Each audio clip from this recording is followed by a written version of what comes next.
Comenzamos a recibir visitas en Deliberando. Vamos a charlar con María Luisa Pacchiotti, porque tiene mucho que ver con la inmigración, con el desarrollo de la ciudad, con la industria. Bueno, de todo eso, vinculado a Cañada de Gómez específicamente, vamos a charlar a lo largo de estos minutos. Bienvenida al programa. Muchísimas gracias. Gracias por estar, María Luisa. Es un gusto realmente tenerte Igualmente. con nosotros.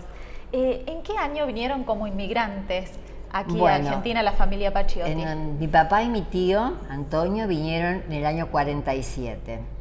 Vinieron en esa época porque se corría el rumor que iba a haber otra guerra. Mi papá había estado mucho tiempo en la guerra y la verdad que no quería más saber nada. Entonces no sabían a dónde ir y teníamos parientes en Cañada de Gómez, así que los parientes los llamaron a los dos y se vinieron los dos en el año 47. Empezaron a trabajar, mi tío era un luthier muy famoso, además era un buen ebanista, y pusieron una fábrica de muebles. No tenían un peso, pero en esa época la palabra valía mucho. Y entonces el señor Palmano, que tenía un lugar donde vendían todas estas cosas, les ofreció las maquinarias, maderas, les armó la fábrica. Ellos buscaron el local y les armó la fábrica y después ellos se lo fueron pagando a medida que fueron construyendo los muebles. María Luisa, tu papá y tu tío Antonio vinieron en el 47. En el 47. ¿Vos? Nosotros vinimos un año después. Cuando ellos ya estaban instalados, vinimos en el 48. ¿Vinieron en barco con tu mamá? Vinimos en barco con mi mamá, un barco que se llamaba Buenos Aires, un largo mes de viaje. Yo llegué aquí cuando tenía 4 años. Y desgraciadamente no me acuerdo de nada. Quiero recordar y no puedo. Eso que fue una situación muy desarraigante, porque salir de allá y viajar y llegar a un lugar desconocido, pero no me acuerdo. Todo lo que sé es porque me lo contaron. Así que llegamos acá, a la casa de estos tíos, nos ofrecieron su casa. Yo enseguida quise ir a la escuela, aunque no sabía hablar. Fui a la escuela de las hermanas y bueno, mi mamá empezó enseguida a coser, era modista, había estudiado mucho en Pinerolo, donde vivíamos, así que empezamos así, nos fuimos formando de a poco. Mi papá, después la fábrica fue creciendo, tuvo muchos empleados, hacía unos muebles muy originales, que eran muebles para cocina y comedor diario, pero con madera esmaltada, que acá no había. Claro. O sea, fue la primera fábrica de muebles esmaltadas de Sudamérica. Hablar de muebles en Cañada de Gómez es hablar como las naranjas del Paraguay, más o menos, una figura así, porque yo tuve la oportunidad de trabajar en Cañada y en la década del 70 por allí, era el apogeo y en cada puerta había alguien que hacía algo. Hacía muebles. Después decayó, desgraciadamente, por el tema de las importaciones y demás, pero mantuvo esa marca registrada de la capital del mueble. A través del tiempo, Y tiene mucho que ver los Pacchiotti. Claro, porque todos los que pusieron fábricas de muebles por su cuenta habían trabajado y habían aprendido a trabajar en las fábricas de mi papá y de mi tío. Después mi tío estaba enfermo, así que se volvió a Italia, quedó mi papá solo, se asoció con otras personas, trabajaron mucho, hasta que un día les llegó el Rodrigazo. Y entonces tuvieron bastante que perder y ya mi papá vendió todo porque no quería saber más nada y así nosotros nos desligamos de la fábrica. La fábrica siguió por un tiempo más, pero también después ya no. Como se perdieron todas las otras fábricas, también se perdió esa. María Luisa, la fábrica Pacchiotti en algún momento cambia el nombre a Muebles Cañadense. Porque mientras mi papá estaba era Pacchiotti Hermanos. Y después pasó a ser Fábrica Cañadense de Muebles. Fábrica de Muebles Cañadense. Cuando tu papá se pone de acuerdo con otros socios y continúa con otros socios.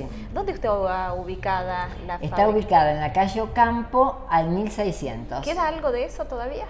No. Me parece que no. Hay un supermercado, la verdad que no me acuerdo.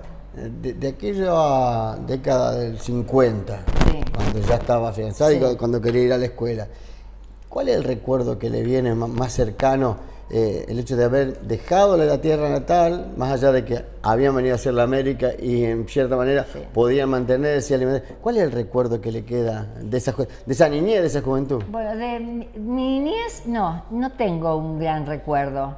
Yo recuerdo, cuando uno es niño, está bien donde están sus padres. Entonces podrían haber estado en cualquier otro lugar y yo estaba bien. Además ahí en mis tíos me sentía muy cómoda, iba a la escuela, estaba contenta. La que sufría mucho era mi mamá. Claro. Mi mamá, cuando llegamos, nosotros teníamos una casa allá en Pinerolo que estaba al pie de los Alpes. Así que abríamos las ventanas y teníamos los Alpes a nuestra vista. Entonces mi mamá cada vez que estaba acá y decía, me parece que estoy adentro de un pozo. Claro, a venir al llano. Todo llano, todos caminos de tierra, todavía no había asfalto. Fue terrible. Mi mamá sufrió mucho y lloró mucho. Yeah. Pero ¿Se fue adecuando? Se fue adecuando. Y estar con mi papá ella era otra cosa. Era otra cosa. La familia estaba acá. La familia estaba unida. Y después, cuando yo llegué tenía 4 años. A los 10 años, o sea, 6 años después, fuimos a Italia. Y ya mi mamá se trajo a su mamá.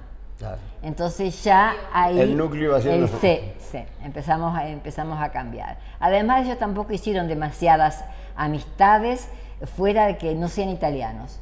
Todos los amigos que tenían eran italianos. Y además de italianos eran alpinos. Porque mi papá el servicio militar lo hizo en la montaña, entonces se llamaban alpinos. Y tenían un sombrero especial con la pluma que los identificaba. Y había muchas asociaciones en Rosario, entonces ellos se hicieron muy amigos de la gente de Rosario y íbamos siempre allá a festejar. Inclusive en Rosario, años 55, 56, era tradicional ir al puerto de Rosario a ver el barco de los inmigrantes. Y uno ve la figura ahora cuando recrean la inmigración, esas valijas de cartón, los atados. Y bueno, a mí se me viene a la mente porque alguna vez fui y ver a esa gente que ahora ha poblado la Argentina, ¿no? Nosotros llegamos a Buenos Aires, a Buenos Aires, y nuestros tíos nos esperaban.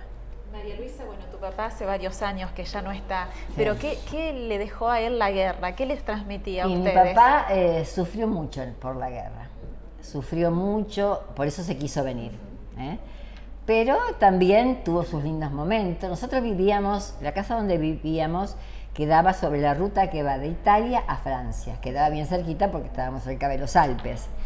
Mi papá cuando se fue a hacer el alpino, o sea, fue a la guerra, ya estaba de novio con mi mamá. Entonces en el año 42, espera que me equivoque, 2 años después, que empezó la guerra, empezó en el 39, en el 42, mi mamá, mi papá vino y se casaron. Y yo nací en el 44, todavía no había terminado la guerra. Así que fueron momentos difíciles porque era una ruta que conectaba con otro país al que había que defender. Y había puentes que había que romper. Y entonces cuando se sentían los aviones, me llevaban a mí, íbamos todos a los campos y nos tirábamos en los campos y esperar que caigan esas bombas. Yo no me acuerdo, pero pienso que para mi mamá debe haber sido muy terrible. Cuando ve películas o informes o documentales, esa película que ve, a lo que le han contado, ¿se asemeja? ¿Le entra el temor de haber vivido en aquel momento? No me entra el temor, pero me doy cuenta de las cosas que pasaban. Mi mamá y mi papá sí. Claro, lo vivieron. Sí, porque lo vivieron. Claro. Yo lo viví, pero no tenía conciencia de lo que pasaba. Bien. María Luisa, bueno, te traigo otra vez al tema de la industria, de la fábrica de tu familia.